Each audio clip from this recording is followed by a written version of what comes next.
ನಮಸ್ಕಾರ ವೀಕ್ಷಕರೇ, ಬಿಗ್ ಬಾಸ್ನಿಂದ ಹೊರಬಂದ ಗಿಲ್ಲಿ ನಟ ಅವರಿಗೆ ಒಂದರ ಮೇಲೊಂದು ಆಫರ್ನಂತೂ ಸಿಗ್ತಾ ಇದೆ ಅಂತಲೇ ಹೇಳ್ಬೋದು. ಹಲವಾರು ಸಿನಿಮಾಗಳಿಗೂ ಕೂಡ ಇವಾಗ ಬರೋಬ್ಬರಿ 4 ಸಿನಿಮಾಗಳಿಗೂ ಕೂಡ ಸೈನ್ ಮಾಡಿದ್ದಾರೆ. ಹಾಗೆಯೇ ಇವತ್ತು ಮುಖ್ಯಮಂತ್ರಿ ಆಗಿರುವ ಸಿದ್ದರಾಮಯ್ಯ ಅವರನ್ನು ಕೂಡ ಗಿಲ್ಲಿ ನಟ ಅವರು ಭೇಟಿ ಮಾಡಿದ್ರು. ಹಾಗೆಯೇ ಸಿದ್ದರಾಮಯ್ಯ ಅವರಿಂದ ಒಂದು ಸನ್ಮಾನ ಕೂಡ ಪಡ್ಕೊಂಡ್ರು. ಜೊತೆಗೆ ಇನ್ನೊಂದೇನಪ್ಪ ಅಂದರೆ, ನೀವೆಲ್ಲ ಗಮನಿಸ್ತಾ ಇರ್ತೀರಾ, ಪುನೀತ್ ರಾಜ್ಕುಮಾರ್ ಆಗಿರ್ಬೋದು, ಹಾಗೆಯೇ ಶಿವಣ್ಣ ಆಗಿರ್ಬೋದು, ಇವರೆಲ್ಲ ಬಂದು ನಂದಿನಿ ಬ್ರ್ಯಾಂಡ್ಗೆ ಬ್ರ್ಯಾಂಡ್ ಅಂಬಾಸಿಡರ್ ಆಗಿದ್ರಲ್ಲ, ಈ ಥರ ಒಂದು ಚಾನ್ಸ್ ಕೂಡ ಗಿಲ್ಲಿ ನಟನಿಗೆ ಸಿಗ್ತಾ ಇದೆ ಅಂತಲೇ ಹೇಳ್ಬೋದು.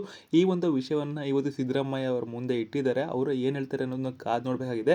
ಹಾಗೆಯೇ 47 ಕೋಟಿ ಅಂತ ಇದ್ದಂಗೆ ಸಿದ್ದರಾಮಯ್ಯ ಅವರಂತೂ ಶಾಕ್ ಆಗಿದ್ದಾರೆ ಅಂತಲೇ ಹೇಳ್ಬೋದು. ಕಳೆದ ಒಂದು ಬಾರಿಗಿಂತ 10x ಜಾಸ್ತಿ ಆಗಿದೆ. ನಿನ್ನ ಪಾಪ್ಯುಲಾರಿಟಿ ನನಗೆ ಇಷ್ಟ ಆಯಿತು ಅಂತ ಗಿಲ್ಲಿ ನಟಿಗೆ ಒಂದು ಶುಭೋದಯ ಕೂಡ ತಿಳಿಸಿದ್ದಾರೆ. ಹಾಗೆಯೇ ನಿನ್ನ ಮುಂದೆ ಜೀವನಕ್ಕೂ ಕೂಡ ಒಳ್ಳೇದಾಗಲಿ ಅಂತ ಹಾರೈಸಿ, ಇನ್ನೇನು ನಾಳೆ ಅಥವಾ ನಾಳೆದಷ್ಟರಲ್ಲಿ ಗಿಲ್ಲಿಯವರು ಬ್ರ್ಯಾಂಡ್ ಅಂಬಾಸಿಡರ್ ಆಗ್ತಾರಾ ಆಗಲ್ವಾ ಅನ್ನೋದು ಗೊತ್ತಾಗುತ್ತೆ ಅಂತಲೇ ಹೇಳ್ಬೋದು. ನಿಮ್ಮ ಅನಿಸಿಕೆ ಏನಂತ ದಯವಿಟ್ಟು ಕಮೆಂಟ್ ಮಾಡಿ ತಿಳಿಸಿ. ಹಾಗೆ ಇದೇ ಥರದ ಸೆಲೆಬ್ರಿಟಿಗಳ ಅಪ್ಡೇಟ್ಸ್ಗಳಿಗೆ ಮರೆಯದೆ ನಮ್ಮ ಒಂದು ಅಕೌಂಟ್ನ ಸಬ್ಸ್ಕ್ರೈಬ್ ಮಾಡಿ ಇಟ್ಕೊಂಡಿರಿ. ಹಾಗೆಯೇ ಪಕ್ಕದ ಬೆಲ್ ಐಕನ್ನ ಆಲ್ಗೆ ಸೆಟ್ ಮಾಡಿ.